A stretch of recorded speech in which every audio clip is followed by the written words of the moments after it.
রথযাত্রার এই পুণ্যতিথিতে দুর্গা প্রতিমার কাঠামোতে মাটি দেওয়া হয়।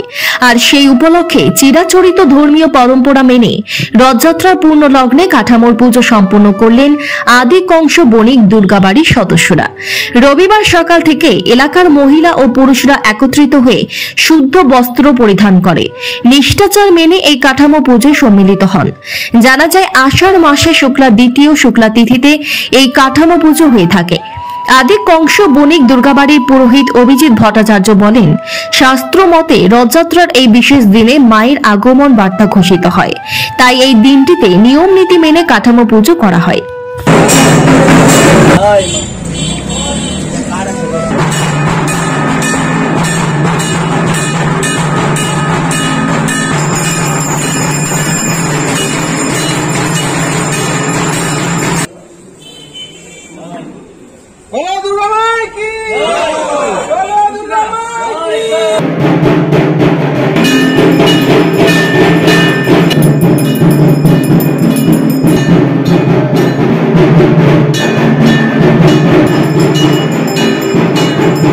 আজকে আমাদের চিরচারিত কথা মেনে আমাদের এই রথের দিন আমাদের যে মা দুর্গা তাদের যে কাঠামো পূজা হয়, আজকে থেকেই আমাদের দুর্গা পূজার সূচনা হলো।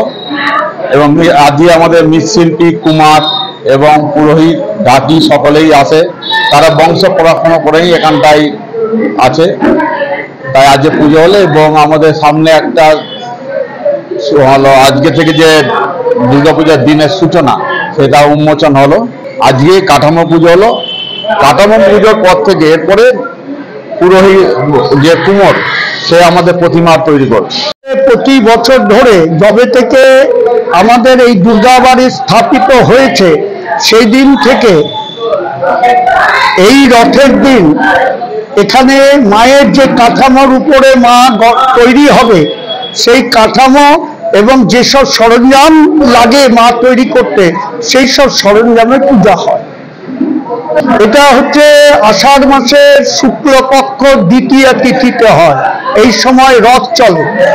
এটা এখান থেকেই শাস্ত্রে লেখা আছে, এই রথের দিন থেকে মা তৈরি হতে শুরু করবে। সেই কারণেই আজকে এই তিথিটাকে গ্রহণ করা হয় শাস্ত্র অনুযায়ী। আপনারাও দেখবেন যে সব ক্লাব এবং মন্দিরে আজকেই কাঠামো পূজা হচ্ছে। পাথর ছাড়াই প্রতিকার সম্ভব। মালদার প্রাচীনতম ভৃগু বংশ জ্যোতিষী পণ্ডিত এস শাস্ত্রী। দাম্পত্য সমস্যা, বিবাহে বাধা, ব্যবসায় অবনতি, পরীক্ষায় অকৃতকার্যতা, ভাগ্য গণনা, গোষ্ঠী বিচার, ঠিকুচি গোষ্ঠী এবং মৃত্যু ছাড়া সকল সমস্যার সমাধানের জন্য যোগাযোগ করুন জগদম্বা জ্যোতিষ কেন্দ্র, বিবেকানন্দ স্কুলের পাশে, মালদা। মোবাইল 09730278332 অথবা 09332056956।